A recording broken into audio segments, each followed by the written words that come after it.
Bab 24. Kepemimpinan. Halaman 206. Manusia adalah sumber daya yang paling penting dalam organisasi.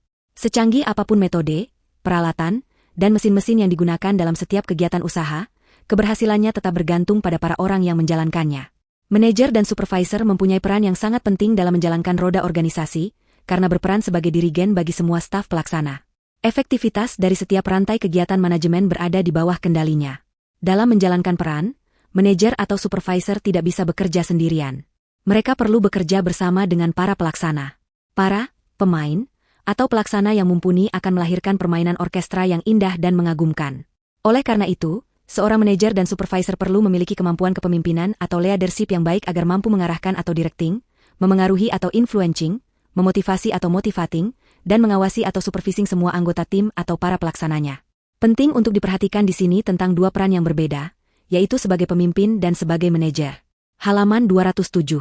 Ada pendapat yang mengatakan bahwa pemimpin melakukan hal-hal yang benar atau doing the right thing, sedangkan manajer melakukan sesuatu dengan cara yang benar atau doing things right. Sebagai manajer dan atau supervisor, kita perlu memiliki leadership skills atau kemampuan kepemimpinan yang baik. Kepemimpinan diperlukan oleh manajer terutama saat melakukan eksekusi. Adapun kemampuan manajerial diperlukan saat manajer menetapkan sasaran dan menyusun perencanaan. Sebenarnya, kita semua adalah pemimpin. Meskipun hanya punya satu orang anggota, kita adalah seorang pemimpin. Paling tidak, kita adalah pemimpin bagi diri kita sendiri. Berikut sifat-sifat yang perlu dimiliki oleh seorang pemimpin. 1. Integritas. Integritas adalah melakukan sesuatu sesuai dengan yang dikatakan. Integritas adalah penepatan janji-janji. Integritas akan membuat kita dipercaya dan diandalkan oleh orang lain. Orang-orang akan enggan mengikuti seorang pemimpin yang tidak dapat dipercaya. Halaman 208. 2. Optimisme. Tak akan ada orang yang mau mengikuti seorang pemimpin yang memandang suram masa depan. Mereka hanya mau mengikuti pemimpin yang bisa melihat masa depan dan memberitahukan kepada mereka bahwa di depan sana terbentang tempat yang lebih baik dan mereka dapat mencapai tempat itu. Apakah Anda sering mengeluh tentang pekerjaan dan perusahaan, baik kepada diri sendiri, rekan sejawat, maupun kepada bawahan? Jika iya, Anda adalah seorang pesimis. Apakah Anda memiliki kepercayaan diri yang baik dan selalu mengatakan kepada diri sendiri, "Saya bisa"? Jika iya, Anda adalah seorang optimis. Apakah Anda menatap cerah masa depan karir Anda dan memiliki keyakinan yang kuat bisa menggapai mimpi-mimpi Anda? Jika iya, Anda adalah seorang yang super optimis. 3. Menyukai perubahan. Pemimpin adalah mereka yang melihat adanya kebutuhan akan perubahan, bahkan mereka bersedia memicu perubahan itu. Adapun pengikut lebih suka tinggal di tempat mereka sendiri. Halaman 209. Pemimpin melihat kebaikan di balik setiap perubahan dan mengomunikasikannya kepada para pengikut mereka, kemudian memimpin perubahan dalam organisasi yang dipimpinnya. Jika Anda tidak mau berubah, apalagi takut menghadapi perubahan, maka Anda bukanlah seorang pemimpin. 4. Berani menghadapi risiko. Kapanpun kita mencoba melakukan sesuatu yang baru, kita mengambil risiko karena kemajuan selalu melibatkan risiko. Keberanian untuk mengambil risiko adalah bagian dari pertumbuhan yang teramat penting. Sayangnya, kebanyakan orang menghindari risiko. Oleh karena itu, mereka bukan pemimpin. Para pemimpin menghitung risiko dan keuntungan yang ada di balik risiko. Mereka mempelajarinya secara saksama, kemudian meningkatkan pengetahuan dan keterampilannya. Setelah itu, mereka melangkah. Halaman 210. Sangat berbahaya jika kita tidak tahu apa yang perlu dilakukan, tetapi tetap melakukannya secara asal-asalan. Itulah yang dimaksud dengan risiko. Jika kita ingin mengelola risiko, berarti kita perlu menguasai segala sesuatunya. Mirip seperti seseorang yang tidak bisa mengemudi mobil. Baginya, mengendarai mobil di jalan raya sangat berisiko. Namun, berbeda halnya dengan orang yang sudah mahir. Dia akan mampu mengelola risiko tersebut. 5. Ulich. Kecenderungan pengikut adalah menyerah saat sesuatu menjadi sulit. Ketika mereka mencoba untuk yang kedua atau ketiga kali dan gagal, mereka lalu mencanangkan moto, jika kita gagal pada langkah pertama, menyerahlah. Lakukan sesuatu yang lain saja.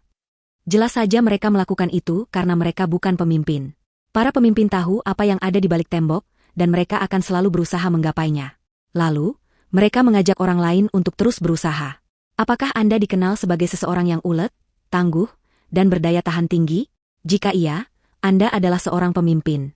Halaman 211. 6. Kapitalistik.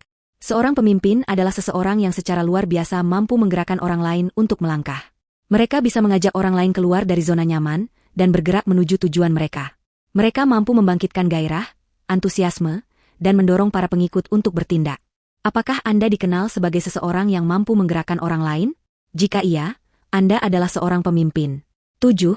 Berdedikasi dan berkomitmen. Para pengikut menginginkan seseorang yang lebih mencurahkan perhatian dan berkomitmen dibandingkan diri mereka sendiri. Pengikut akan mengikuti pemimpin yang senantiasa bekerja dan berdedikasi pada pencapaian tugas-tugas dan tujuan. Apakah Anda dikenal sebagai seseorang yang berkomitmen dan senantiasa mencurahkan perhatian kepada tujuan? Jika iya, Anda adalah seorang pemimpin. Apakah Anda memiliki semua sifat-sifat yang disebutkan di atas? Jika iya, Anda layak menjadi seorang pemimpin yang hebat.